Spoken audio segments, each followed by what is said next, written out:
Welcome to Teja TV news. Nizamabad జిల్లా ఇందల్వాయి గ్రామంలోని శ్రీ సీతారామస్వామి దేవాలయంలో ప్రత్యేక పూజలు ఎమ్మెల్సీ కవిత నిర్వహించారు. ఎమ్మెల్సీ నిధులతో నిర్మించిన ప్రహరీ గోడను వారు ప్రారంభించారు. ఈ సందర్భంగా ఎమ్మెల్సీ కవిత మాట్లాడుతూ గత కేసీఆర్ ప్రభుత్వం 2000 కోట్లతో రాష్ట్రంలో తెలంగాణలో ధూపదీప నైవేద్యాలకు కేటాయించిన ప్రజల ఆరాధ్య దైవాలను పూజించేందుకు కృషి చేయడం జరిగిందని అన్నారు. ఆలయాలను పునరుద్ధరించడం జరిగిందని తెలిపారు. ప్రస్తుతం ఉన్న కాంగ్రెస్ ముఖ్యమంత్రి రేవంత్ రెడ్డి కనీసం దేవాలయాల పట్ల శ్రద్ధ చూపడం లేదని, ధూపదీప నైవేద్యాలు కూడా రూపాయి కూడా విడుదల చేయడం లేదని విమర్శించారు.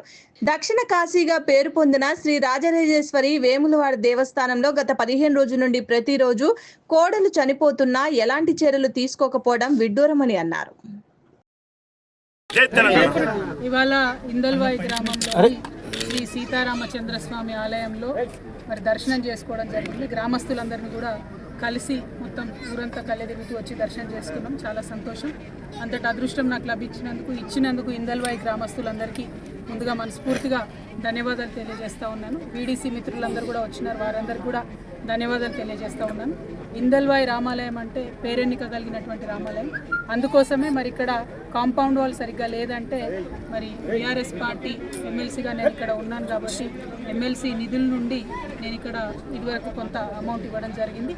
ఇంకా కూడా కొంత కాంపౌండ్ వాల్ పెండింగ్ ఉన్నది. అట్లానే గచ్చు కూడా మంచి లేదు, నడుస్తుంటే ఇబ్బంది అవుతుంది. కాబట్టి రామాలయంలో మిగతా పనుల కోసం కూడా నా వద్ద ఉన్నటువంటి ఇంకా ఫండ్స్ కూడా ఇస్తానని చెప్పి సందర్భంగా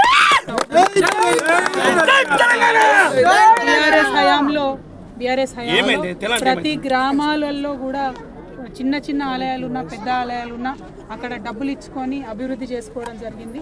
అనేకమైనటువంటి డబ్బులు నిధులు 2000 కోట్ల పైచిలకు నిధులు కేసీఆర్ గారు అన్ని గ్రామాల్లో ఉన్న పురాతన ఆలయాలను మంచిగా చేసుకోవడానికి ఇవ్వడం జరిగింది.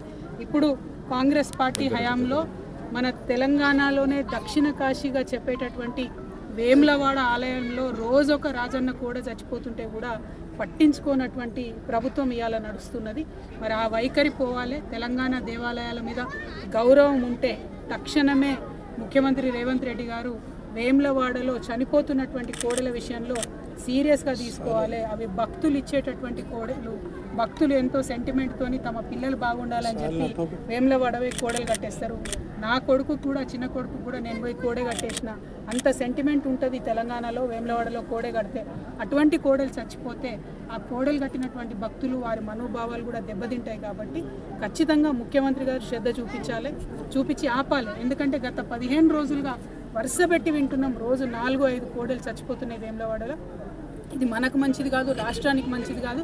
తప్పకుండా ఈ విషయంలో ప్రభుత్వం శ్రద్ధ పెట్టాలని ఈ సందర్భంగా డిమాండ్ చేస్తూ, మరి తెలంగాణలో అనేకమైనటువంటి ఆధ్యాత్మిక క్షేత్రాలు ఉన్నాయి. వాటన్నిటి అభివృద్ధికి కూడా బీఆర్ఎస్ పార్టీ కట్టుబడి ఉన్నది. ఇదివరకు కూడా నిధులు ఇచ్చినాం, మళ్ళీ వచ్చేది మన ప్రభుత్వమే, మళ్ళీ కూడా నిధులు ఇస్తామని ఈ సందర్భంగా తెలియజేస్తూ ఉన్నాము. Thank you. జై తెలంగాణ.